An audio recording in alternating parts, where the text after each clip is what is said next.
Attitude Era podcast. We're here again. We're at the wrestling convention in New Jersey. We're here with an absolute legend, someone who we've been trying to get on the podcast for a while. You have not been trying. I'm not. You've been trying for real? The all you had to do is legend. call me. We're here with Marty Jannetty. Awesome. Jay in the house. Awesome. So let's get right into it. We'll start with the...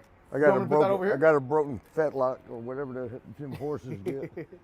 All right, so we'll start with probably the most common question you get asked. Tag team with Shawn Michaels. What was that experience like? That wasn't the most common question, but that's something we don't talk about. So let's start with you getting partnered up with Shawn and becoming that tag team. What are the origins of that? Well, originally it started, both were rookies.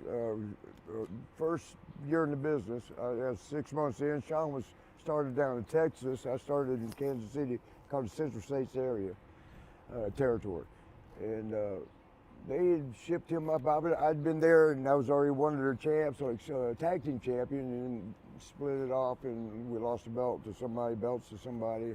But Shawn came into the territory from Texas, where Texas All-Star Wrestling, and they had a TV taping, and somebody didn't show up that was in a tag match. So they came and grabbed me, and they were just putting a match together real quick.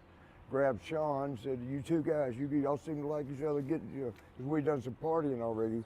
Even though Shawn was 19, he went loud in the clubs. They had to bring beer out to him in the car." But we, first time tagging ever. We just barely knew each other from partying, nothing together in wrestling. Them fill in for a tag team match, and I forgot who we wrestled, but it clicked. Me and Shawn, I would be watching him in the ring thinking, hey, he should do this, he should do that, and then he would do it. I'm like, damn, okay, he's in there. And I found out later he was thinking the same thing when I was in. He was like, if he would do that, or if he would do, and then I would do it. It's like we were in sync with each other immediately. When the match was over, everybody was saying how good it was, as far as the promoter and the boys. And Shawn and I looked at each other. We said, "Did you feel something there?" Because sometimes there's chemistry and it just clicks. And everything okay, brother man? Okay. And she is. I guess she's pretty. You have to double take on that. Okay, but so that was the first time we'd ever had any experience together. We didn't ever tag again. He stayed in the area. And then went back to Texas, a little spoiled brat. Went back home. And then about a year later, I went to AWA. They asked me about tagging with anybody that I knew, and I said, yeah, this guy is Shawn Michaels. And they were like, yeah, we know of him. We was wanting to get him up here. That'd be great. And they threw us together as a team. They said, we're going to put a rock and roll type character on your upbeat, go out and ring, rocking and rolling, and think of a name for yourselves. Shawn and I, is this a long answer? Not at all. This is perfect.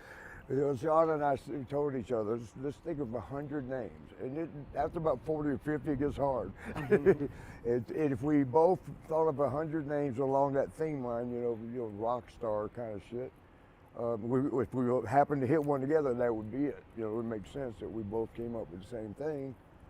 It was hard to get 100. I had about 70 or 80. He had about 70 or 80. Nothing close. It was nothing like one word the same. But we were out Las Vegas, where we did Showboat with AWA days. They filmed out in Las Vegas every third week, which was a mistake for them to take us out there. Mr. Perfect, who was Kurt Hennig at the time, that's his actual name. He was Big Van Vader, was Leon White. He was coming through and he wanted to party, and we had a reputation as partiers. Imagine that. And Big Van Vader told Kurt, he goes, I thought you said these guys party, man. He goes, it ain't even midnight. You got to wait till midnight. They don't even start till midnight.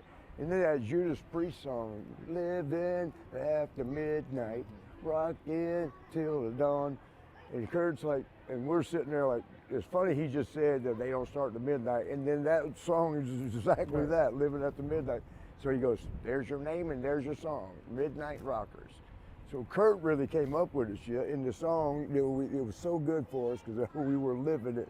Rocking till the dawn, loving till the morning, then we gone to the next town. That's awesome. And that was how it all came in. And of course, once we went to WWF at the time, you couldn't take Midnight Rockers because it It was Vince's funny too, how we came up with the Rockers. You had to change the name because they had it copyrighted, right? So he goes, you guys think of a name and come give it to me. Same problem. We couldn't think of a new name, right? We went in and we're like, we got nothing, Vince. He goes, well, what do the guys call you when they want you in the locker room? They said, oh, they just say the Rockers. He goes, there's your name. It was just like that. We beat our heads up, and Vince, bam, the Rockers. And all we could have just dropped the midnight ourselves. There's a similar, in the contract, similarities or likenesses. Yeah. And I guess that got away with it. Rockers was good enough. And so that was it. And then, of course, from there, we, littlest guys in the territory. I mean, Big John Studd and Andre the Giant. Oh, wow. And Big King Kong Bundy was short, man. He was 6'4". All the other guys 6'6", 6'9". Even Hogan. But these were the first guys we saw when we walked in the backstage. First day for TV tapings. Biggest you walk by. Thank God, what's his name? Like Bundy walks, he's only 6'4", 400 pounds. He's as big this way as he was tall. And I told Sean, I said, man, we don't belong here. we got to go. And we didn't know to get real early if you wanted to get a locker room because they had the enhancement match, the guys that make you look good there. Some used to call them jobbers. I hate that term. It's a put down. Yeah. And the guys help us, why would you call them jobbers?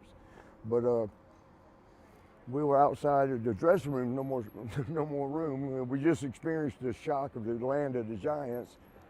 And I'm looking, because you make sure production girls aren't coming by. You hurry up and you change your pants, you change your clothes. I look, nobody, and the arena's a curve, so the hallways in the back are curved. You don't see nobody, but they could have just been one step. I pull my pants down here, brother, do you mind? And I look at his Macho Man, he's got Elizabeth with him. I'm like, God damn. You got caught with your pants down. We just said, we're not gonna make it here, Sean. But we actually ended up doing stuff that the big guys couldn't do. Flipping, back flips, and jumping off top ropes, doing all kind of tandem stuff, and it set us apart. And that's how we basically made it. And that was, from just being thrown together one time and then going through the ringer and then the Rockers until the barbershop window.